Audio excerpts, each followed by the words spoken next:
Hi, this is Noah from screenprintexchange.com. This is a tutorial on how to test DC motors. I always take them out of the machine. Before I do this, you don't want to do this when it is hooked up to a machine.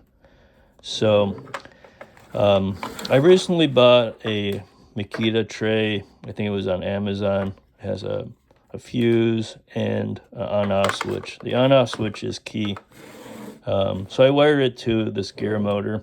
I've done up to 3/4 DC motors only. Don't do AC because it's not rated for that. So I'm going to plug in this battery. Make sure the switch is off. Okay, so I'm going to turn the switch on. And this is going to jump. You should probably mount this to something. Especially when it's a bigger motor. Here we go. So we know this is a good motor, and it's spinning. If I was to reverse the leads, red to black, black to red, it would turn the other way. Okay, so let's test the old way, how I used to do it. And don't do it this way. I'm just showing you this way because I want to show you how the polarity changes. The rotation changes with the DC motor. Don't do it this way. I simply put spacers into the slots, and I use the pliers because you don't want to hurt yourself, because that's silly.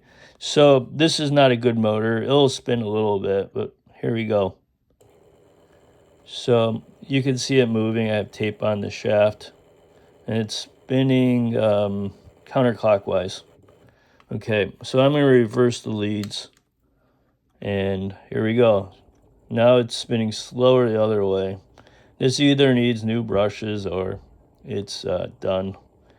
So that's my video. Be careful. Don't touch these spacers. You'll get electrocuted, and don't do it that way. Buy a tray for $10. If you want to see more stuff like this, let me know. Go to screenprintexchange.com. Thank you. Bye.